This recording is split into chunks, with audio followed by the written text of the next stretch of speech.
પાઠ 10 ઉદ્યોગ ક્ષેત્ર. આપણે આગલા લેક્ચરની અંદર ઉદ્યોગ ક્ષેત્રના મહત્વ વિશે વાત કરી હતી. ત્યાર પછી ઔદ્યોગિક માળખું છે એ સમજવાનો આપણે પ્રયત્ન કર્યો હતો કે ઔદ્યોગિક માળખું, તો ઔદ્યોગિક માળખુંને સમજવું હોય તો એના માટે ઉદ્યોગના પ્રકારો વિશે છે તે વાત કરી હતી. એમાં આપણે મુખ્ય એના 3 પ્રકારોમાં મૂડીરોકાણ, કદને આધારે, માલિકને આધારે, ઉત્પાદિત વસ્તુના સ્વરૂપને આધારે, એની અંદર માલિકના આધારેની અંદર આપણે વાત કરી હતી. મૂડીરોકાણના કદને આધારે નાના પાયા પરના ઉદ્યોગો, ટચુકડા ઉદ્યોગો, ગૃહ ઉદ્યોગો, મધ્યમ કદના ઉદ્યોગો, મોટા પાયા પરના ઉદ્યોગો, આના વિશે આપણે વાત કરી હતી. જાહેર ક્ષેત્રના ઉદ્યોગો વિશે વાત કરી હતી. એની અંદર સંયુક્ત મૂડી કંપનીઓ, ખાતાકીય ઉદ્યોગો, ત્યાર પછી ટચુકડા ઉદ્યોગો, સહકારી ક્ષેત્રના ઉદ્યોગો, પછી ઉત્પાદિત વસ્તુના સ્વરૂપના આધારે ઉદ્યોગના પ્રકારની આપણે વાત કરી હતી. તો વપરાશી વસ્તુના ઉદ્યોગો, અર્ધ તૈયાર વસ્તુના ઉદ્યોગો, આ બધાની વાત કરી હતી. આજે આપણે ઔદ્યોગિક વિકાસ માટે સરકારે લીધેલા પગલાઓ વિશે વાત કરીશું કે ઔદ્યોગિક વિકાસ માટે સરકારે લીધેલા પગલા.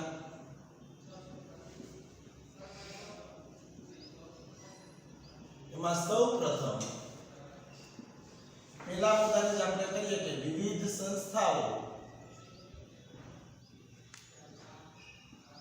અને નીતિ. આ સૌપ્રથમ સરકારે છે વિવિધ સંસ્થાઓ અને નીતિની છે વાત કરી હતી. કેવી વિવિધ સંસ્થાઓની એને છે વાત કરી હતી? તો કે ભાઈ જે સહકારી બેંકો હોય, ત્યાર પછી ઇફકો છે, ક્રુડકો છે, વિવિધ બેંકોની વાત કરી હતી.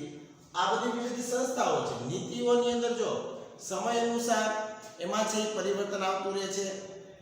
આઝાદી પછી જે એ કંઈ પણ કરવેરા નીતિ છે, શાક નીતિ છે, પછી વેચાણ નીતિ છે, ખરીદ નીતિ છે, આ નીતિઓમાં છે મોટા પાયા ઉપર પરિવર્તન આવતું રહે છે. તો સરકાર માટે છે એ આ નીતિઓ છે એ અમલમાં મૂકવામાં આવી હતી. વિવિધ સંસ્થાઓ અને નીતિઓ, એમાં કરવેરા નીતિ હોય, ત્યાર પછી કરવેરા નીતિ હોય, ઔદ્યોગિક નીતિ હોય, આ બધી છે એ નીતિઓની વાત કરી હતી, સંસ્થાઓની વાત કરી હતી. બીજો મુદ્દો જો દેશના ઝડપી આર્થિક વિકાસ અને જરૂરિયાત માટે સરકારે વિવિધ ક્ષેત્રની અંદર છે એ પોતે કામગીરી કરી છે. એમાં વિવિધ સંસ્થા નીતિની અંદર છે આપણે વાત કરી, શાક નીતિ છે, ઉદ્યોગ નીતિ છે, પછી બેંકોની અંદર છે એ વાત કરી હતી આપણે. અને હવે આવશે રાજ્યની માલિકીના સાહસો. રાજ્યની માલિકીના સાહસો. સાહસો એટલે ધંધાકીય એકમમાં જોખમ ઉઠાવવું. સરકારે મોટા પાયા ઉપર મૂડીની આવશ્યકતા માટે તેવા પાયાના અને ચાવીરૂપ ઉદ્યોગોની સ્થાપના કરી. આવા ઉદ્યોગોમાં સાહસની જે વધુ જરૂર હોવાથી ખાનગી ક્ષેત્રમાં આવા ઉદ્યોગની સ્થાપના થતી નથી. માલિકી છે એ સરકાર ખાનગી ક્ષેત્રે આપવા માંગે છે. આવા ઉદ્યોગો અન્ય ઉદ્યોગોની સાધન સામગ્રી તૈયાર કરી આપતા હોય છે. આથી ઉદ્યોગ ક્ષેત્રનો સમતોલ વિકાસ શક્ય બને છે. જો આપણે ખબર છે કે નાના પાયા પરના ઉદ્યોગો હોય તે મોટા પાયા પરની છે જરૂરિયાત બનતા હોય. કાચો માલ મટીરીયલ છે તૈયાર કરી અને મોટા પાયા પરના ઉદ્યોગોને આપતા હોય. તો સરકારે આ વિચારવું જોઈએ ઔદ્યોગિક વિકાસ માટે કે રાજ્યની માલિકીના સાહસોને છે એ ઉત્તેજન આપવું. ત્યાર પછી ખાનગી ક્ષેત્રના ઉદ્યોગોને પણ છે ઉત્તેજન આપવું. આ પણ એક સરકારે લીધેલો પગલો છે. ખાનગી ક્ષેત્રના ઉદ્યોગને ઉત્તેજન આપવું. ખાનગી ક્ષેત્રના ઉદ્યોગો, સરકાર છે ખાનગી ક્ષેત્રના ઉદ્યોગોને છે શરૂ કરવામાં તેમજ તેને સફળ બનાવવામાં વિવિધ પ્રકારની છે સહાય આપતી હોય કે એને કારણે છે દેશનું અર્થતંત્ર સમતોલ રીતે જળવાઈ રહે, જેથી ખાનગી ક્ષેત્રના ઉદ્યોગને ઉત્તેજન મળે. આવી સહાયમાં રાહત દરે તે શું આપે સરકાર? આપને ખ્યાલ હોય તો કે ભાઈ જમીન આપે, પાણી આપે, વીજળી આપે, કર રાહતો આપે, ઓછા વ્યાજના દરે રોકાણો આપે, ધિરાણ આપે. અમુક ઉદ્યોગોને અનામત રાખવા વગેરેનો સમાવેશ છે એ ખાનગી ક્ષેત્રના ઉદ્યોગને ઉત્તેજન આપવામાં સરકાર કરે છે. સરકારે લીધેલા પગલામાં આપણે જોયું કે વિવિધ સંસ્થાઓને નીતિ, રાજ્યની માલિકીના સાહસો, ખાનગી ક્ષેત્રના ઉદ્યોગોને છે ઉત્તેજન આપવું, આયાત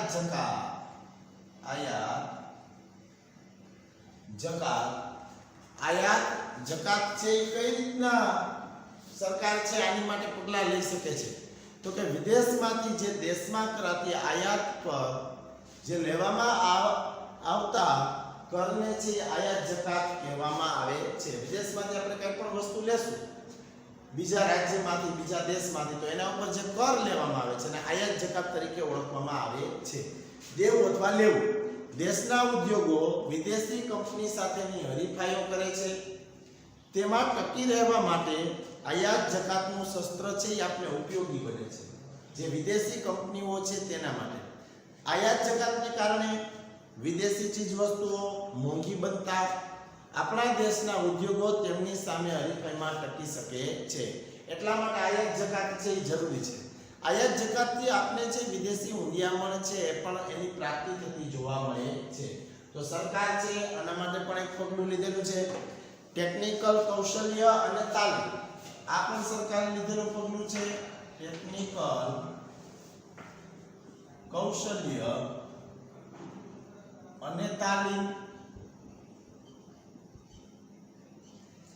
ટેકનિકલ કૌશલ્ય અને તાલીમ. આજના ઉદારીકરણ અને વૈશ્વિકીકરણના જમાનામાં દેશના સ્થાનિક ઉદ્યોગો હરીફાઈનો સામનો કરી શકે તે માટે સરકારે માલિકીમાં ટેકનિકલ અને વ્યવસાયિક તાલીમ આપે છે. આપણે ખબર છે કે અત્યારે એસએસસી બોર્ડનું રિઝલ્ટ આવ્યું પછી આપણે આઈટીઆઈ ની અંદર જવા માંગતા હોય તો એમાં ટેકનિકલ કોર્સ છે 48 જેટલા કોર્સ છે કે કોઈ પણ વ્યક્તિને જેમાં પણ જરૂર હોય, જેમાં પણ છે એ જવું હોય તે પોતે છે જઈ શકે અને યોગ્ય એનો ઉપયોગ કરી અને પોતાનું ટેલેન્ટ છે દર્શાવી શકે. એટલે ટેકનિકલ કૌશલ્ય અને તાલીમ છે એ એના ઉપર આધારિત છે એ હોય છે. ત્યાર પછી નવી ટેકનોલોજી, નવી ચીજ વસ્તુઓનું સંચાલન વગેરે જ્ઞાન પ્રાપ્ત કરવું, આ બધોય તેનો વિકાસ છે એ ટેકનિકલ કૌશલ્યની અંદર છે જોવા મળે છે. ટેકનિકલ કૌશલ્ય અને તાલીમ. પછી આવશે આર્થિક સહાય. ત્યાર પછી આવશે આર્થિક સહાય. ઔદ્યોગિક વિકાસ માટે સરકાર જે પગલાં લે છે તેના માટેનું એક છે આર્થિક સહાય. સરકાર દ્વારા ઉદ્યોગોના ઉત્પાદન ખર્ચમાં ઘટાડો થાય તેવા હેતુસર વિવિધ પ્રકારની આર્થિક સહાયો છે એ પૂરી પાડવામાં આવે છે, જેનાથી ઉત્પાદન ખર્ચ ઘટવાથી સ્થાનિક ઉદ્યોગો તેવી ચીજવસ્તુઓ બજારમાં ઓછી કિંમતે લઈ શકે છે, વેચી શકે છે. પરિણામે આંતરરાષ્ટ્રીય બજારમાં તેમની ચીજવસ્તુની માંગ વધે છે. આપણે ખબર જ છે કે આર્થિક સહાય છે નાના પાયા પરના ઉદ્યોગો ઉપર થતી જોવા મળે છે.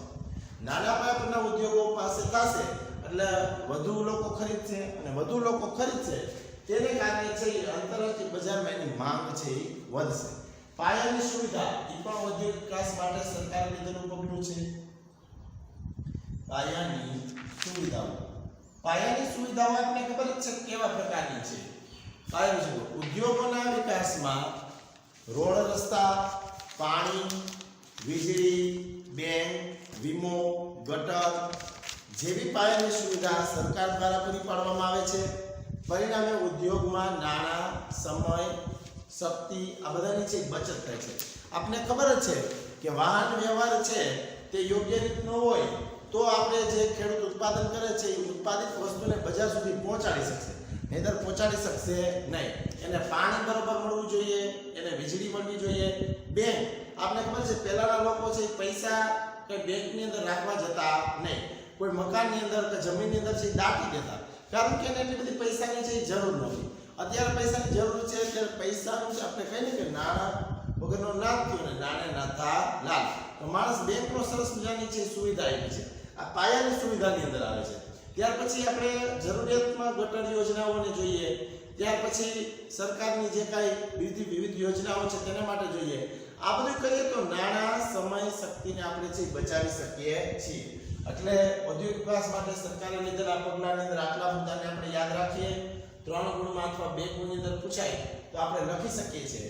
એમાં વિવિધ સંસ્થાઓ અને નીતિઓ, રાજ્યની માલિકીના સાહસો, ખાનગી ક્ષેત્રના ઉદ્યોગોને ઉત્તેજન આપવું, આયાત અને જકાત છે એને માટે સરકારે લીધેલું પગલું છે, ટેકનિકલ કૌશલ્ય અને તાલીમ, આર્થિક સહાય અને પાયાની સુવિધાઓ. આમાંથી તમે કોઈ પણ 3 મુદ્દા છે એ પરીક્ષાની અંદર લખી શકો છો. બોર્ડની અંદર પ્રશ્ન પૂછાય તો કે ઔદ્યોગિક વિકાસ માટે સરકારે કેવા કેવા પગલાં લીધા છે, અથવા એનો પ્રશ્ન પૂછાય કે ઔદ્યોગિક વિકાસ માટે સરકારે લીધેલા પગલાંની ચર્ચા કરો, તો પણ તમે આ લખી શકો છો. વિદ્યાર્થી મિત્રો, ન સમજાય તો કોમેન્ટ બોક્સની અંદર લખજો. વિડીયો ગમે તો લાઈક શેર કરજો અને હવે પછીની વાત આપણે નેક્સ્ટ લેક્ચરમાં કરશું.